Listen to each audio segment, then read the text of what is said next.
Homeless man saves CEO's life. Next day, CEO has him arrested for trespassing. Hello, welcome. Leave a like, subscribe, activate notifications, and enjoy this story. Imagine being moments away from losing everything, your heartbeat slowing, the world fading around you, with no one to care. And then, out of the shadows, a stranger, someone society has cast aside, steps forward. He doesn't hesitate. He doesn't think twice. He saves your life. But what happens next?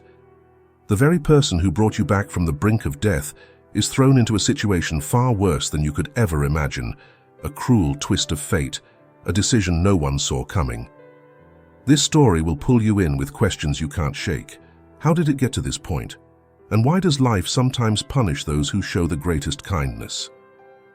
You're about to witness an extraordinary tale of betrayal, redemption, and the thin line between good and evil.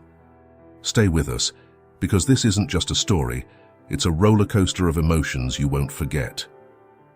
The rain pounded mercilessly on the busy streets of New York City, creating a somber symphony of hurried footsteps and car horns. Amidst the chaos, two men's paths were about to intersect in a way that would forever alter their lives. Richard Morgan, the 45-year-old CEO of Morgan Enterprises, hustled down Fifth Avenue, his Italian leather shoes splashing through puddles. His tailored suit, usually impeccable, was now drenched and clinging uncomfortably to his skin. But Richard barely noticed. His mind raced with thoughts of the crucial board meeting he was rushing to attend, a meeting that could make or break his company's future. As he power-walked, Richard's phone buzzed incessantly. He glanced at the screen, his jaw clenching at the sight of his soon-to-be ex-wife's name. Another reminder of his crumbling personal life. He swiped to ignore the call, shoving the device back into his pocket with a frustrated grunt. Just a block away, John Carter huddled in the doorway of a closed convenience store, his weathered hands clutching a tattered blanket around his shoulders. At 50, John's face was a roadmap of hardship, deep lines etched by a decade of homelessness and the weight of dreams long abandoned. Yet there was a quiet dignity in his posture, a spark in his eyes that spoke of a man who hadn't entirely given up. John watched the stream of umbrellas and raincoats rushing by, each person lost in their own world. He'd long ago stopped hoping for a kind glance or a spare dollar. In this city, he'd become as invisible as the gum on the sidewalk. The light at the crosswalk turned green, and Richard surged forward with the crowd. His mind was a whirlwind of spreadsheets and profit margins when suddenly a searing pain exploded in his chest. The world tilted sideways as he gasped for air, his briefcase clattering to the wet pavement. Time seemed to slow as Richard collapsed in the middle of the busy intersection.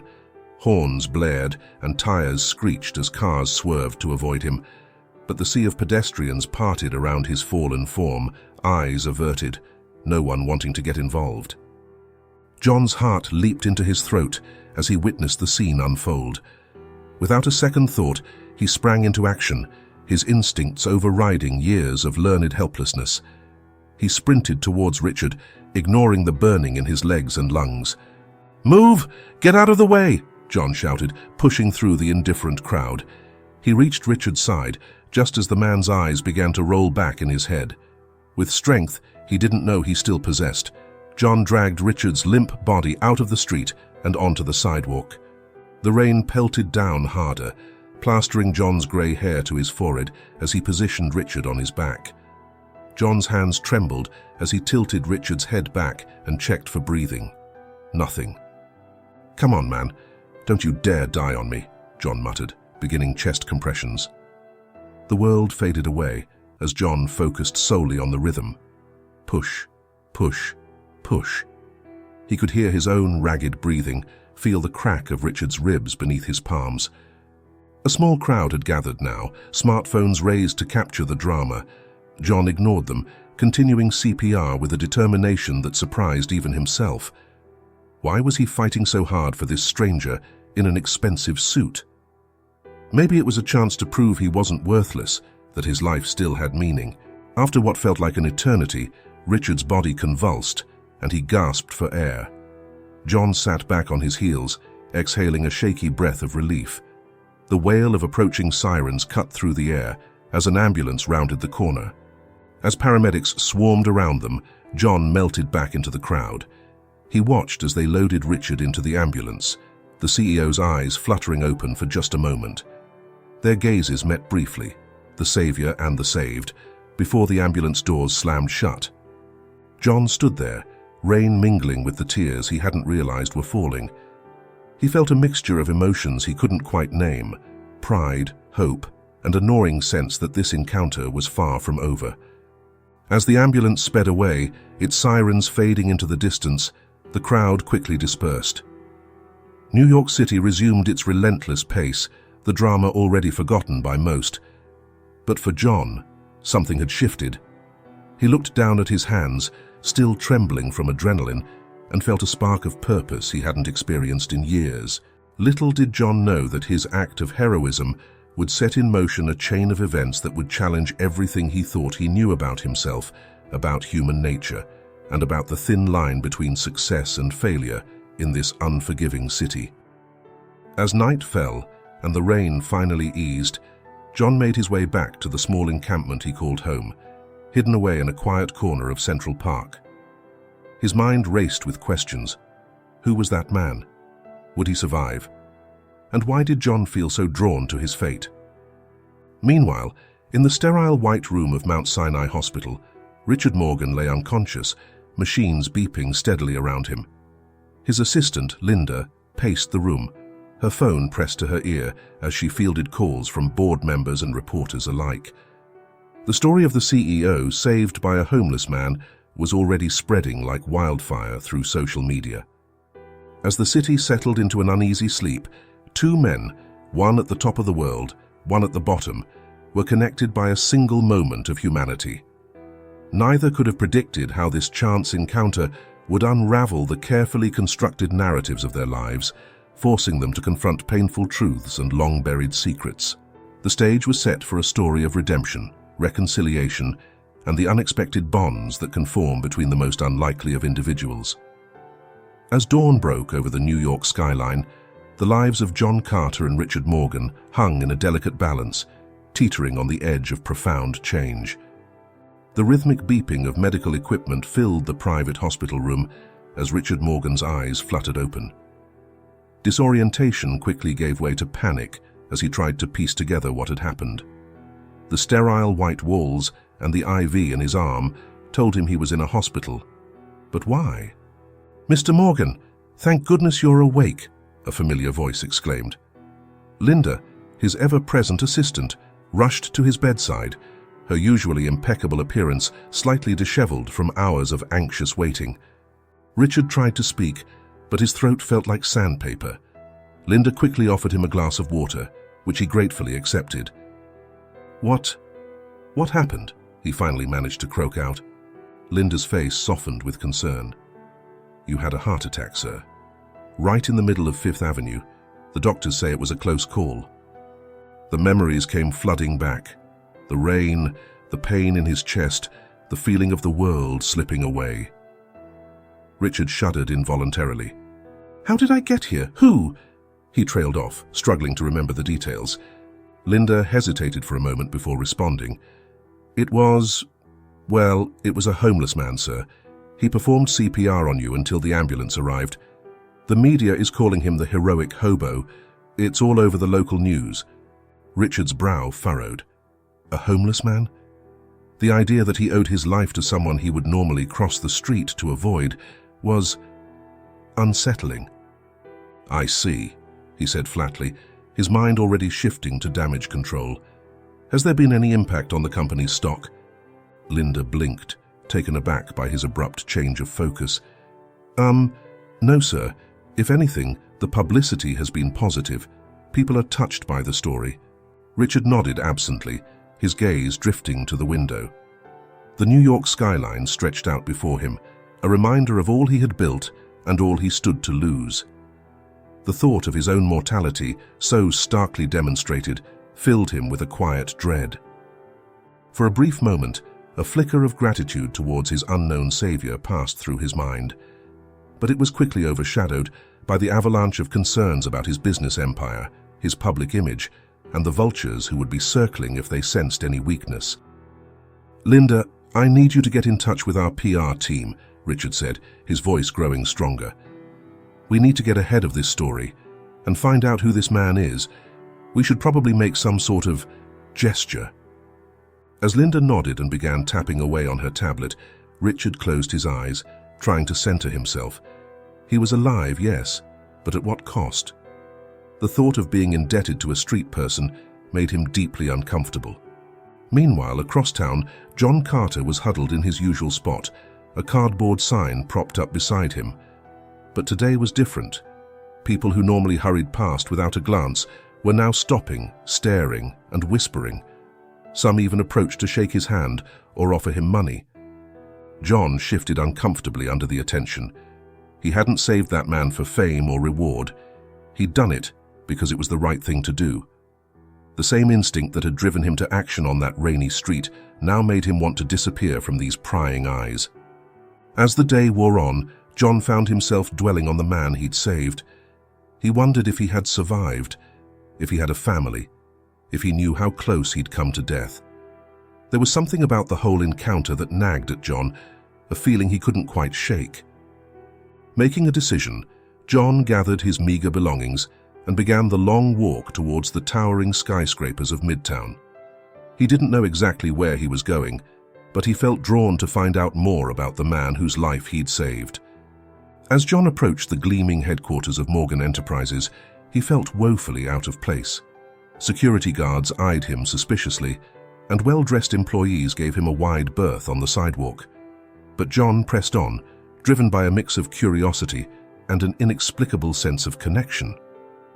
Little did John know that his journey towards answers would soon collide with Richard's world in ways neither man could have anticipated. As the sun began to set over the city, casting long shadows between the skyscrapers, the stage was set for a confrontation that would challenge both men's perceptions of themselves and each other. The story of the CEO and the homeless hero was about to take a turn that would shock the city and force both men to confront the true cost of survival in a world that often values wealth over compassion and appearance over humanity. The following morning dawned crisp and clear, a stark contrast to the tumultuous events of the previous days. John Carter, driven by an inexplicable urge to connect with the man whose life he'd saved, found himself once again standing before the imposing glass facade of Morgan Enterprises. His weathered hands fidgeted with the frayed edges of his coat as he mustered the courage to approach the building. The glares from passing executives and the suspicious looks from security guards made John acutely aware of how out of place he was in this world of power and privilege. Taking a deep breath, John approached the front desk, his heart pounding. "Excuse me, ma'am," he said softly to the receptionist, who regarded him with a mixture of surprise and wariness. "I'm here to see Mr. Richard Morgan. I'm the one who helped him yesterday." The receptionist's eyes widened with recognition. "Oh, you're the... just a moment, please." She hurriedly picked up the phone, speaking in hushed tones. Meanwhile, 50 floors above, Richard Morgan was already deep into damage control mode. Dressed impeccably in a fresh suit, he showed no outward signs of his near-death experience as he barked orders at his team. "I want this story contained," he insisted, pacing his expansive office. "We spin it as a heartwarming tale of urban compassion, but keep the focus on the company's charitable initiatives. We don't need..." He was interrupted by his intercom buzzing. "Mr. Morgan," his assistant's voice came through, "there's a situation in the lobby. The man who saved you yesterday is here. He's asking to see you." Richard froze, a complex mix of emotions flashing across his face. Gratitude warred with discomfort, curiosity with fear. After a long moment, he pressed the intercom button. "Have security escort him up," he said, his voice tight. Minutes later, John was led into Richard's office, looking small and shabby amid the sleek modern decor. The two men locked eyes, an unspoken current of tension filling the air. "Mr. Morgan," John began, his voice rough with emotion, I just wanted to make sure you were all right." Richard regarded him coolly, struggling to reconcile this disheveled figure with the fact that he owed him his life. "I'm fine, thanks to your intervention," he said stiffly. "I suppose I should express my gratitude." John shook his head. "That's not why I'm here. I just—" He trailed off, suddenly unsure of his motivations. The awkward silence was shattered by a commotion outside. Security guards burst in, flanking a furious-looking woman.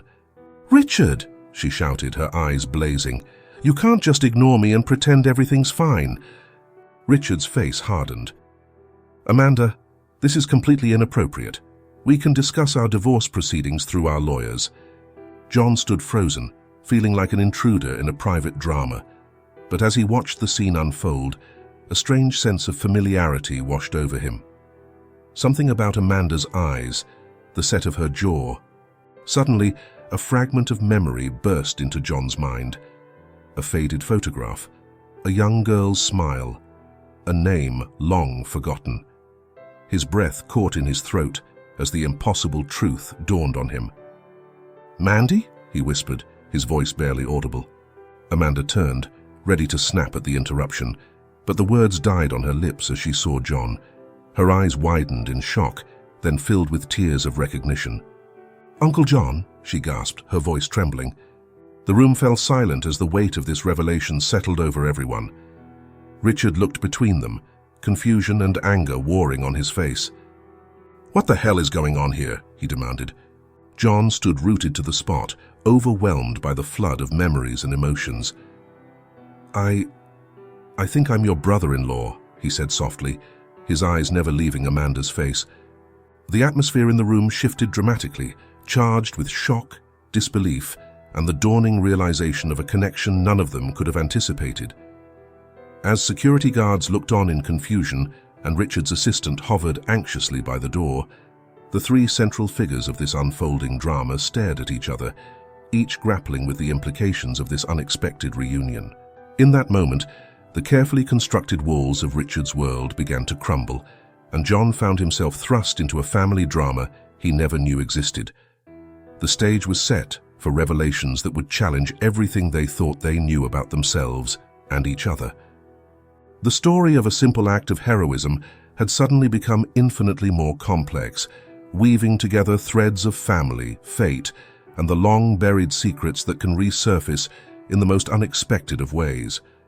The tension in Richard's office was palpable as the three stood frozen in a tableau of shock and disbelief. Amanda was the first to break the silence, her voice trembling with emotion. "Uncle John, is it really you?" She took a hesitant step towards him, her eyes scanning his weathered face for traces of the man she remembered from her childhood. John nodded slowly, his own eyes brimming with tears. "Mandy, I can't believe it. You were just a little girl when I last saw you." Richard's face contorted with a mix of confusion and anger. "Would someone please explain what the hell is going on here?" he demanded, his knuckles white as he gripped the edge of his desk. Amanda turned to her soon-to-be ex-husband, her voice soft but firm. "Richard, this is my Uncle John, my mother's brother. He disappeared years ago. We thought he was dead." The revelation hit Richard like a physical blow. He staggered back, collapsing into his leather chair. "Your uncle? The homeless man who saved my life is your long-lost uncle?" He let out a bitter laugh. "This is absurd. It's like some kind of sick joke." John stood awkwardly, feeling out of place in the opulent office. "I'm sorry," he said, though he wasn't quite sure what he was apologizing for. I didn't recognize Amanda at first. It's been so long." As the initial shock began to wear off, the floodgates of memory opened for John. Fragments of his past life began to resurface, holidays with his sister and her family, a young Amanda riding on his shoulders, the crushing weight of loss that had sent him spiraling into homelessness. Amanda approached John cautiously, as if afraid he might disappear again. "Uncle John, what happened to you?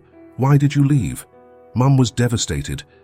John's face crumpled with guilt and long-buried pain. I couldn't handle it after your aunt died. The grief, the drinking, I just ran." "I'm so sorry, Mandy." I never meant to hurt anyone." As John's story unfolded, Richard found himself listening despite his initial anger and skepticism. The tale of loss, addiction, and a slow descent into homelessness was achingly human, a stark contrast to the cold, calculated world of business he inhabited. "But why didn't you ever reach out?" Amanda asked, her voice cracking. "We would have helped you." John shook his head sadly. "Shame is a powerful thing, Mandy. By the time I got sober, years had passed. I convinced myself you were all better off without me." As the conversation continued, Richard found himself lost in his own thoughts. The coincidence was too great to ignore. The man who had saved his life was connected to him in ways he could never have imagined. It forced him to confront the reality of John's humanity in a way he couldn't dismiss. Memories of his own past began to surface. The pressure from his family to succeed at all costs, the relationships he'd sacrificed on his climb to the top. For the first time in years, Richard felt a gnawing sense of doubt about the life he'd built. Amanda, meanwhile, was torn between joy at finding her long-lost uncle and anger at his abandonment. "Mom never gave up hope," she said softly. "Even on her deathbed, she talked about you." The mention of his sister's death hit John hard. He stumbled back, grief etched across his face. "Sarah's gone. I didn't know." The room fell into a heavy silence, each person lost in their own emotional turmoil. The past and present collided in ways none of them could have anticipated, forcing them to confront long-buried truths and reevaluate their understanding of family, loyalty, and the choices that shape our lives. As the sun began to set outside the floor-to-ceiling windows, casting long shadows across the New York skyline, the three unlikely reunited family members found themselves at a crossroads. The simple act of heroism that had brought them together had unearthed a complex web of relationships and unresolved emotions. Richard, usually so certain in his business dealings, found himself adrift in this unfamiliar territory of family drama and moral ambiguity. Amanda, caught between her contentious divorce and the shocking return of her uncle, struggled to reconcile her conflicting emotions. And John, overwhelmed by the sudden re-entry into a world he'd long left behind, grappled with the consequences of his past choices. As night fell over the city, the stage was set for decisions that would alter the course of all their lives. The intertwining of their fates, sparked by a moment of crisis on a rainy New York street, was about to lead them down a path none of them could have foreseen, a journey of redemption, forgiveness, and the rediscovery of what it truly means to be family. The harsh fluorescent lights of the holding cell cast long shadows across John's face as he sat on the cold metal bench, his head in his hands. The events of the past few days swirled in his mind like a surreal dream. From saving Richard's life to the shocking reunion with his niece, and now, inexplicably, finding himself behind bars. "Hey, old-timer," a gruff voice called out. John looked up to see his cellmate, a burly man with tattoos snaking up his arms, watching him curiously. "You don't look like the usual crowd we get in here. What's your story?" John let out a bitter laugh. "You wouldn't believe me if I told you." The man shrugged, settling back against the wall. "Try me. We've got nothing but time in here." As John began to recount the strange series of events that led him to this moment, his cellmate listened with increasing interest. When John mentioned saving the life of a CEO named Richard Morgan, the man's eyes widened with recognition. "Wait, Richard Morgan, of Morgan Enterprises?" he asked, leaning forward. "Man, that guy's face is plastered all over the business magazines my ex used to read. Always thought he looked familiar, though." John's interest piqued. "Familiar? How so?" The man scratched his chin thoughtfully. "There was this story my ex was obsessed with. Some scandal about the Morgan family from years back. A lost heir or something. The pictures of young Richard. There was something about his eyes that reminded me of someone." As the man continued to speak, pieces of a long-forgotten puzzle began to click into place in John's mind. Memories of hushed conversations between his sister and her husband, of a baby given up for adoption, of a wealthy family desperate for an heir. "Oh my God," John whispered, the color draining from his face. It can't be. Meanwhile, across town, Linda sat at her desk, poring over old newspaper archives. Richard's uncharacteristic behavior following the incident with John had piqued her curiosity, and her investigative instincts wouldn't let her rest. As she scrolled through decades-old society pages, a headline caught her eye. Morgan heir adopted under mysterious circumstances. Her heart raced as she read the article, detailing rumors of a baby boy adopted by the Morgan family after years of struggling with infertility. Linda's hand shook as she reached for her phone, hesitating for just a moment before dialing Richard's number. This information could change everything. Back in the holding cell, John was lost in thought, the implications of his cellmate's casual remark threatening to upend everything he thought he knew about his family's history. Could it be possible? Could Richard Morgan, the man whose life he saved, the man who had him arrested, actually be? His thoughts were interrupted by the sound of keys jangling. A guard appeared at the cell door. "Carter," he called out, "you've got a visitor." John stood up, his legs unsteady. As he was led to the visitation area, he steeled himself for whatever was to come. Nothing could have prepared him for the sight that greeted him. Amanda stood on the other side of the glass, her eyes red-rimmed from crying, but it was the man standing beside her that made John's breath catch in his throat. Richard Morgan, looking decidedly less composed than John had ever seen him, met his gaze with a mixture of confusion, anger, and something else: fear. As John sat down and picked up the phone, he could feel the weight of unspoken truths hanging in the air. The moment of revelation was upon them, threatening to shatter the foundations of their carefully constructed worlds. Richard spoke first, his voice strained. "We need to talk," he said simply. "There's something you need to know, something we all need to know." John nodded slowly, his heart pounding. As Richard began to speak, the final pieces of the puzzle fell into place.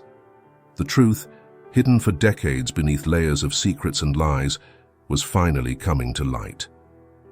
The story of a CEO saved by a homeless man was about to become so much more.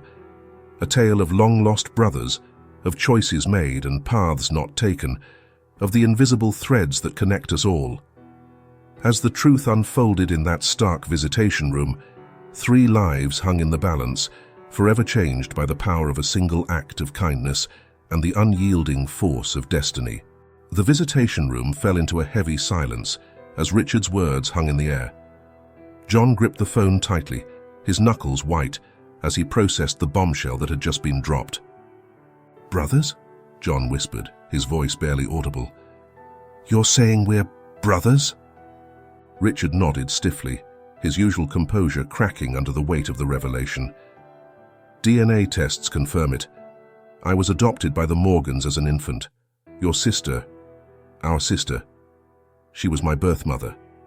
Amanda, tears streaming down her face, interjected, "Mom never told me. All these years I had no idea." John's mind reeled, memories flooding back with new context.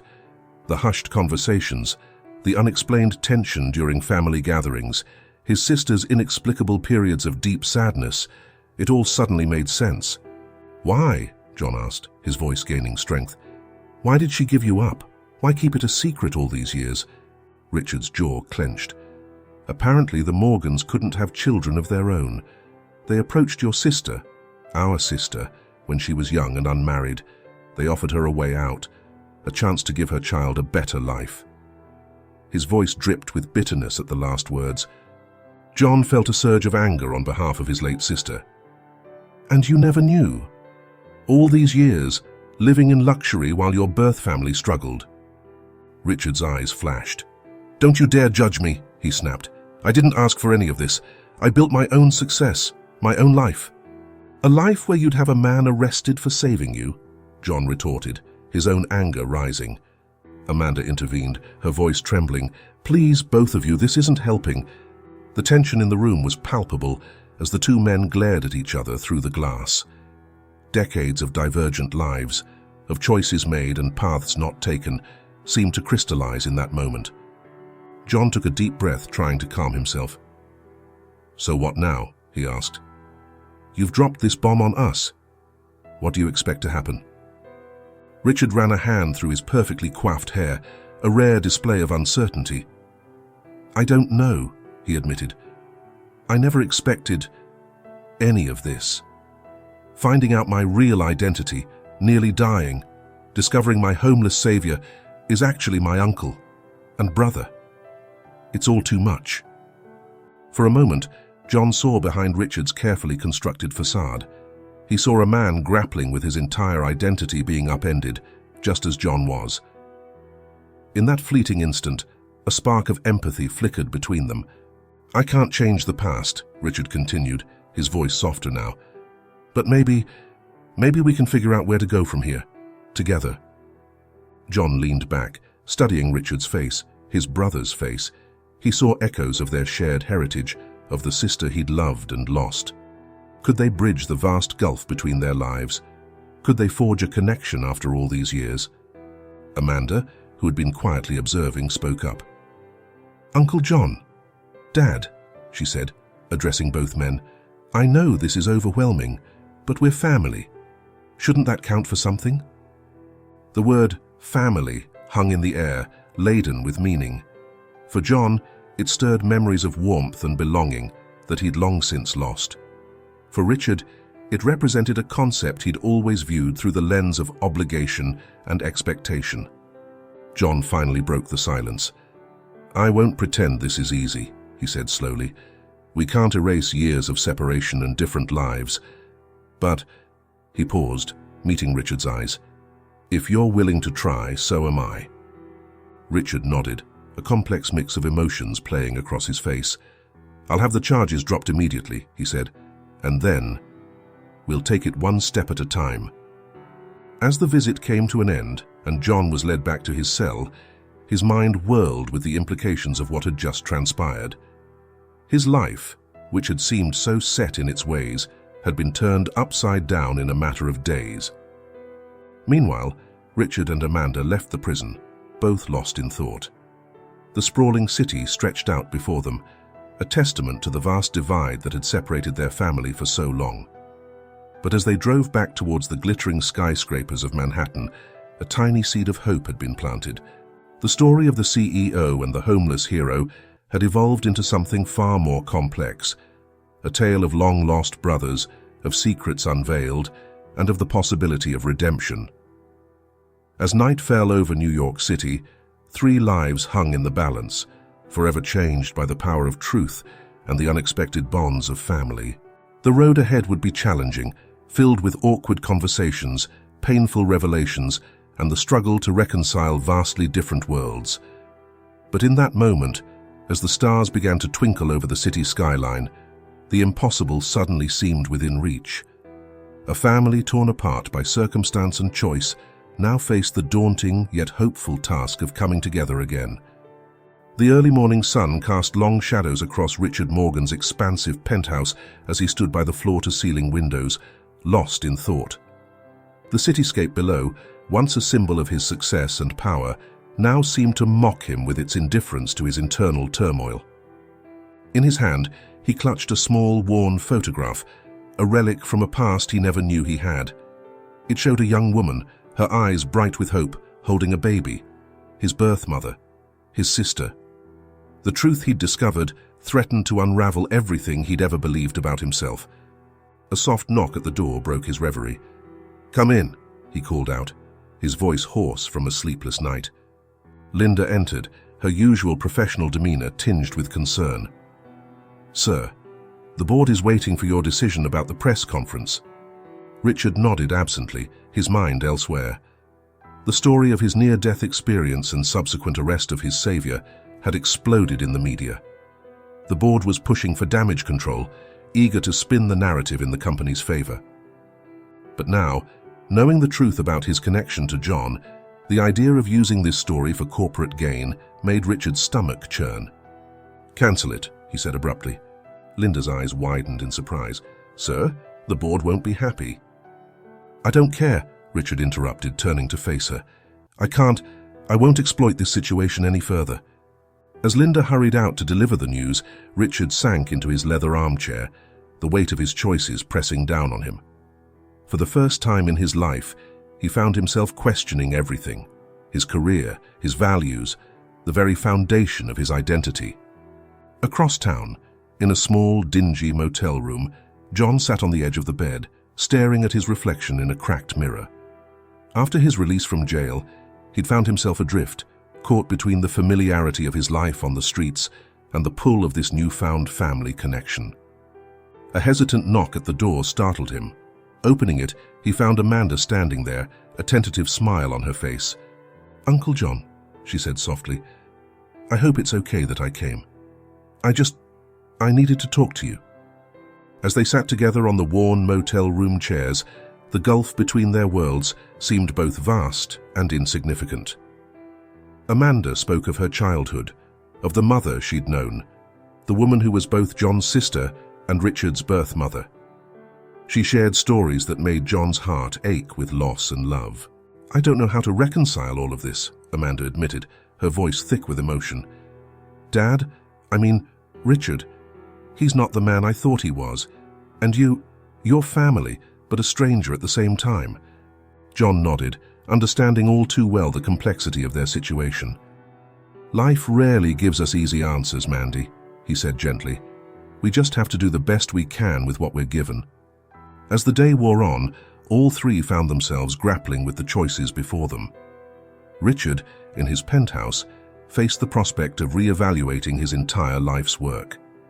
John, in his modest motel room, contemplated the possibility of rejoining a world he'd long since left behind, and Amanda, caught between them, struggled to bridge the gap between the family she knew and the one she was discovering. By evening, a decision had to be made. Richard, after hours of soul-searching, picked up his phone and dialed a number he'd never thought he'd use. "John," he said when the call connected, "I think it's time we talked, really talked." The brothers agreed to meet at a small, nondescript diner, neutral ground between their two worlds. As they sat across from each other in a worn vinyl booth, the weight of their shared history and divergent paths hung heavy between them. "I've been thinking," Richard began, his voice uncharacteristically hesitant, "about everything. My life, my choices, our family." John listened intently, seeing the internal struggle playing out on his brother's face. "I can't change the past," Richard continued, "but maybe I can do something about the future." He took a deep breath. "I'm thinking of stepping down from the company, using my resources to make a real difference, to honor the family I never knew I had." John's eyes widened in surprise. That's a big decision, Richard. Are you sure?" Richard nodded slowly. "For the first time in my life, I think I am. But I can't do it alone. I need your help, John, your perspective, your humanity." As the two brothers talked long into the night, the beginnings of a plan began to take shape. It wouldn't be easy, bridging the gap between their worlds, healing old wounds, forging a new path forward. But in that moment, in a small diner in the heart of New York City, something profound was taking root. The story of a CEO saved by a homeless man had become a tale of redemption, of family reunited, and of the power of second chances. As dawn broke over the city, casting its golden light on both penthouse and street corner alike, three lives stood poised on the brink of transformation, bound together by blood, by chance, and by the choices they now faced together. The New York skyline glowed orange in the setting sun as John made his way through the bustling streets. His heart raced with a mixture of anticipation and dread. After weeks of cautious communication and tentative steps towards reconciliation, Richard had asked to meet him at a place that held significance for both of them, the very spot where John had saved Richard's life. As John approached the corner of Fifth Avenue, he saw Richard standing there, looking uncharacteristically casual in jeans and a simple button-down shirt. The contrast between this moment and their first encounter was stark. No rain, no crisis. Just two brothers facing the weight of their shared history. "John," Richard nodded, his voice tight with emotion. "Thank you for coming." John managed a small smile. "Wouldn't miss it. Though I hope you're not planning on having another heart attack." The joke fell flat, but it served to break some of the tension. Richard gestured to a nearby bench. and they sat down, watching the flow of people around them. "I've been doing a lot of thinking," Richard began, his gaze fixed on the sidewalk where he had collapsed. "About who I am, who I want to be, about the kind of legacy I want to leave behind." John listened silently, sensing the importance of this moment. Richard continued, his voice growing stronger. "I'm stepping down as CEO, effective immediately. I'm setting up a foundation to help the homeless, to support families in crisis, to try and make amends for everything." John's eyes widened in surprise. "Richard, that's incredible. But are you sure? Your company, your life's work." Richard finally turned to meet John's gaze, his eyes shining with unshed tears. "My life's work? My life almost ended right here on this street. And the man who saved me, my own brother, was someone I would have walked past without a second glance. What kind of legacy is that?" The weight of Richard's words hung between them. John felt a lump forming in his throat, overwhelmed by the magnitude of his brother's transformation. "I can't change the past," Richard continued. "I can't undo the years of separation, the hardships you and our family faced. But I can try to do better, to be better. And I want you to be a part of it, John, if you'll have me as a brother." The moment stretched out, filled with the sounds of the city around them. John's mind raced with memories of his sister, of the family he'd lost, of the years spent alone on these very streets. He thought of Amanda, caught between two worlds, trying to bridge an impossible gap. Finally, John spoke, his voice rough with emotion. "Richard, I won't pretend this is easy. We can't erase decades of living different lives, of choices made and paths not taken. But," he paused, meeting his brother's gaze, "if you're willing to try, so am I." Richard's shoulders sagged with relief, and for the first time since they'd met, a genuine smile crossed his face. That's more than I deserve, John. Thank you." As the sun dipped below the horizon, casting long shadows across the city, the two brothers began to talk, really talk. They shared stories of their lives, of the sister they'd both loved in different ways, of their hopes and fears for the future. Passers-by might have seen just two men on a bench, deep in conversation, but for John and Richard, it was the beginning of a journey, a chance to rewrite their story, to forge a bond that transcended their vastly different experiences. As night fell over New York City, a family once torn apart by circumstance began the slow, challenging process of coming together. The road ahead would not be easy. There would be misunderstandings, setbacks, and the constant struggle to reconcile two very different worlds. But in that moment, on a street corner that had once witnessed a life-changing act of kindness, hope blossomed. The story of a homeless man who saved a CEO's life had evolved into something far more profound, a tale of redemption, of second chances, and of the enduring power of family. As John and Richard stood to leave, they paused for a moment, taking in the bustling city around them. In that instant, the vast divide between penthouse and street corner seemed to shrink, bridged by the unexpected bonds of brotherhood and the promise of a shared future. The journey ahead would be long and challenging, but for the first time in years, both men felt a sense of purpose and belonging. Together, they took their first steps towards a new chapter, not as CEO and homeless man, but as brothers, united by blood, chance, and the transformative power of forgiveness. Thank you very much for listening to this story. Comment below what you thought of the ending and from which city you're listening to us. If you enjoyed this story and want to hear more, click on the next story that's appearing on your screen now. Leave your like and subscribe to our channel so we can build a huge community that shares inspiring stories together. See you soon.